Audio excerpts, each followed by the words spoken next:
है जिसमें संभोग से समाधि की ओर। इसमें इस बुक में क्या क्या लिखा हुआ है। लोग इनको गलत तरीके से भापते हैं। पहले किताब को पढ़ा जाए, उनमें डूबा जाए, उनको समझा जाए कि वास्तव में क्या बोला गया। हेलो फ्रेंड्स, नमस्कार, मेरा बहुत बहुत प्रेम। मेरे सारे बड़े छोटे मित्र हैं, सभी को मेरा अहोभाव, प्रेम ही प्रेम।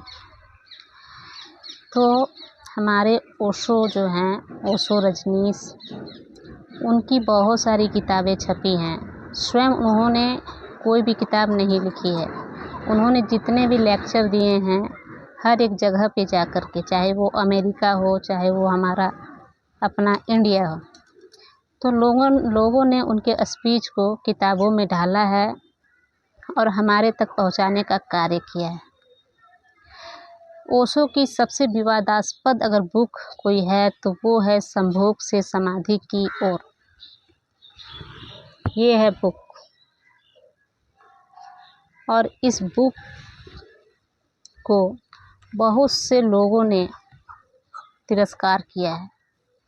क्यों? क्योंकि एक साधु, एक संत, एक तपस्वी संभोग की भाषा नहीं बोलता है, संभोग पे वीडियोज़ नहीं बनाते हैं। और ओशो ने हर एक चित्र को खोल करके रख दिया, पूरा का पूरा क्लीन करके रख दिया।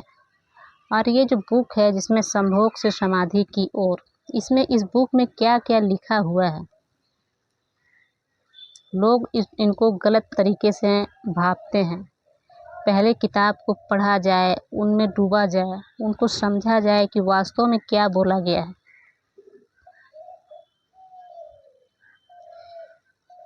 तो इसीलिए मैं ओशो की इस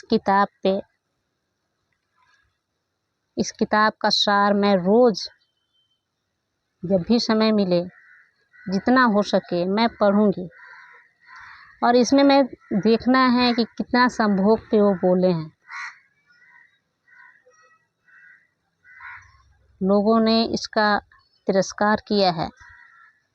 असल में हमारा जो वर्चस्व है, इस पूरे ब्रह्मांड का जो वर्चस्व है, इस पृथ्वी का, इस पृथ्वी के जैसे बहुत सारे ऐसे ग्रह हैं जिस पे जीवन व्याप्त है, सब के सब अगर चल रहे हैं तो संभोग से ही चल रहे हैं।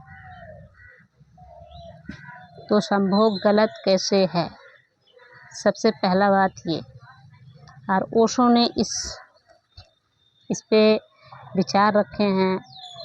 इस किताब में क्या कहा गया है वो चीज़ मैं रूबरू करवाना चाह रही हूँ कि लोगों ने किस तरह इनको आका है और इन्होंने इनकी किताब में वास्तव में क्या लिखा गया है। संभोग से रिलेटेड कहीं कुछ नहीं लिखा गया है। अगर लिखा भी गया है तो उतना ही लेवल तक। तो चलिए स्टार्ट करती हूँ। पहला लेसन है परमात्मा का सृजन ऊर्जा। जो हमारा चल रहा है, ये पृथ्वी चल रहा है, ऐसे बहुत सारे ब्रह्मांड जो चल रहे हैं वो ऊर्जा से चल रहा है, सिर्फ और सिर्फ ऊर्जा। और संभोग भी एक ऊर्जा ही है। एक जीवन का जन्म लेना बहुत बड़ी बात है, बहुत ऊर्जा की ज़रूरत होती है। तो हमारा पूरा का पूरा ये जो गैलेक्सी चल रहा है वो ऊर्जा से ही चल रहा है। हमारे परमात्मा भी स्वयं एक ऊर्जा ही है। मेरे प्रिय आत्मा, प्रेम क्या है? जीना और जानना तो आसान है, लेकिन कहना बहुत कठिन है। जैसे कोई मछली से पूछे कि सागर क्या है। मछली से कोई पूछ रहा है कि सागर है क्या, तो मछली कह सकती है यह है सागर, यह रहा चारों तरफ, वही है। लेकिन कोई पूछे कि कहो क्या है, बताओ मत, तो बहुत कठिन हो जाएगा मछली को।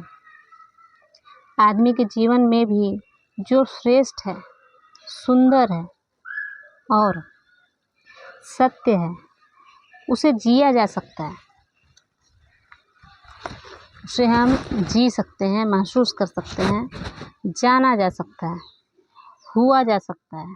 जो सत्य है, हम सत्य को अगर उपलब्ध हो जाते हैं तो हम हो सकते हैं, हम सत्य को जान सकते हैं। सत्य क्या है ये बता नहीं सकते हैं। आपको अगर सत्य जानना है तो हम रास्ता बता सकते हैं कि ये रहा सत्य का रास्ता, तुम जा कर के स्वयं देख लो, अपने अनुभव से हर चीज़ को जान लो। लेकिन बताना कठिन हो जाएगा, उसको दिखाना कठिन हो जाएगा। और दुर्घटना और दुर्भाग्य यह है कि जिसने जिया, जिसने जाना, जिसमें हुआ जाना चाहिए, उसके संबंध में मनुष्य जाति 5000 वर्ष से केवल बातें कर रही है। 5000 वर्ष से मनुष्य जाति सिर्फ और सिर्फ बातें ही कर रहा है। वास्तव में सिर्फ सुन लेता है कि हाँ ये वास्तव में ज्ञान है, बस जानता नहीं है, जानने को इच्छुक नहीं है लोग।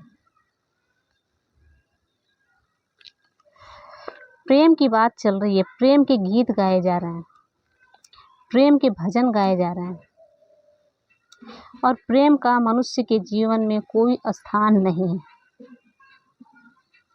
लोग सबको ज्ञान बांट रहे हैं, प्रेम करना चाहिए, प्रेम से जीना चाहिए।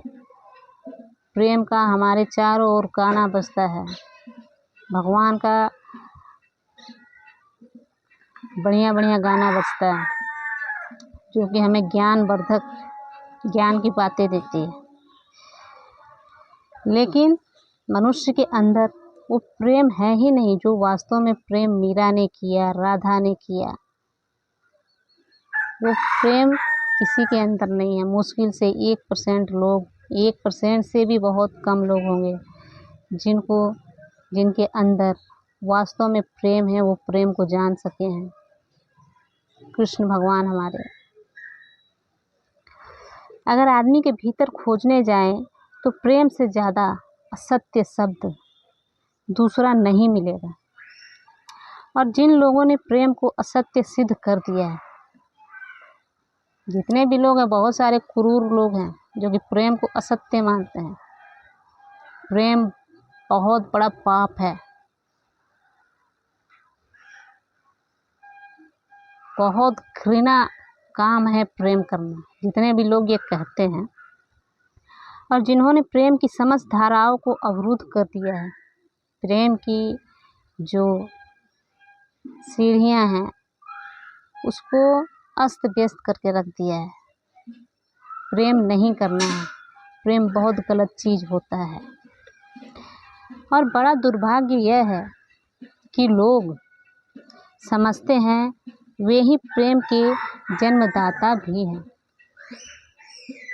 अगर हम किसी से प्रेम कर लें तो लोगों को यही लगता है, अरे मेरे अंदर प्रेम जाग गया, मैं उससे प्रेम कर रही हूँ, ये गलत कर रही हूँ, ये गलत कर रहा हूँ, ये मेरे अंदर की भावना है। प्रेम कुछ नहीं होता है, ये तो बस एक मोह है।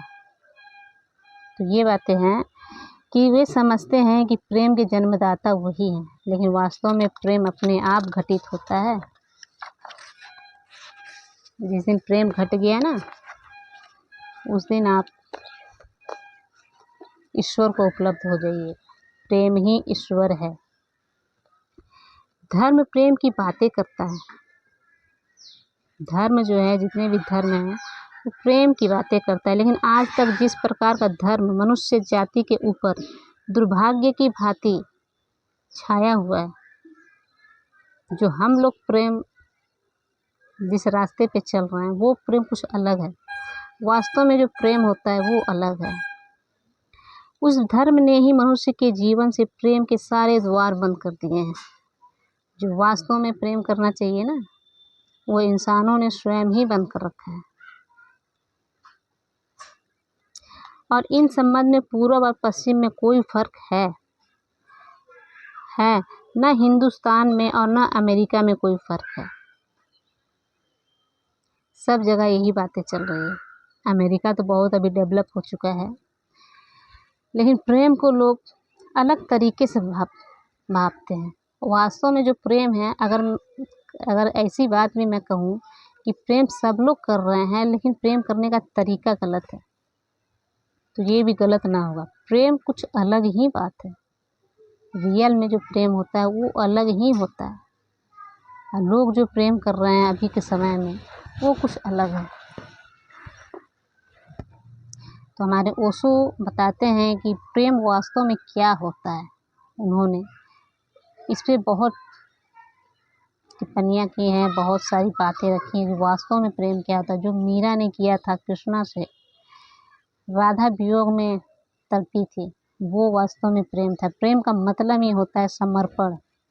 प्रेम का मतलब होता है कि मेरे अंदर जितनी भी हैं मैं आपके ऊपर न्यौछावर कर दूं, आपसे कुछ नहीं चाहिए, सिर्फ और सिर्फ आपके लिए हमारा पूरा जीवन, हमारे पास कुछ भी है सब के सब त्याग देने के लिए तैयार हैं, आपके लिए कुछ भी कर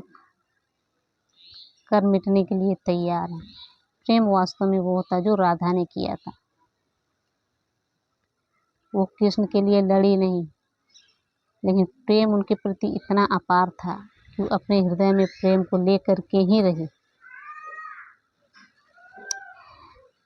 मनुष्य के जीवन में प्रेम की धारा प्रकट ही नहीं हो पाई है, और नहीं हो पाई तो हम दोष देते हैं कि मनुष्य ही बुरा है।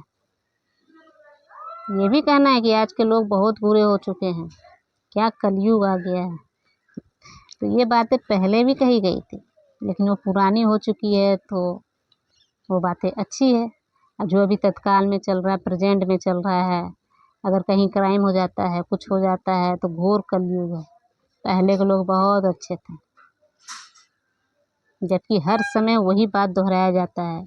आज से 10 साल पहले भी लोग यही कहते थे कि घोर कलयुग आ गया है, और आज भी लोग यही कह रहे हैं। बस दूर के ढोल सुहावन होते हैं।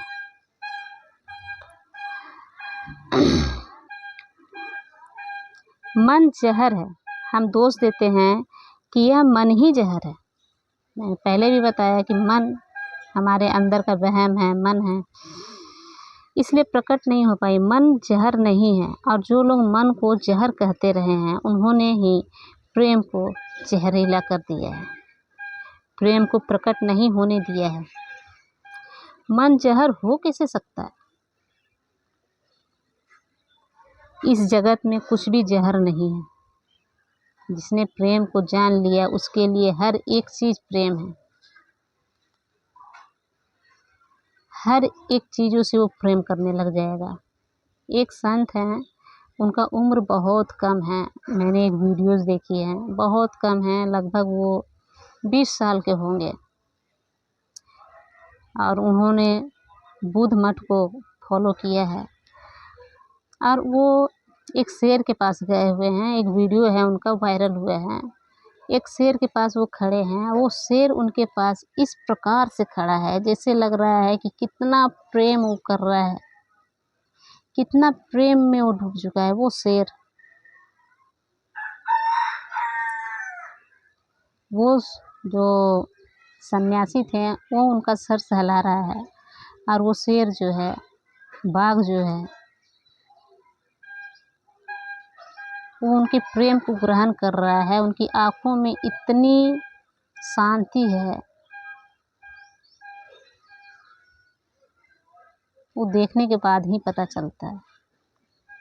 तो ये होता है प्रेम। जब आप प्रेममय हो जाइएगा तो हर एक चीज़ से प्रेम करने लग जाइएगा, और वो भी आपके प्रेम को भली भांति एक्सेप्ट करेगा।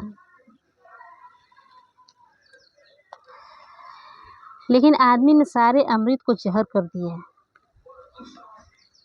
और इस जहर करने में शिक्षक, साधु संत और तथाकथित धार्मिक लोगों का सबसे ज़्यादा हाथ है।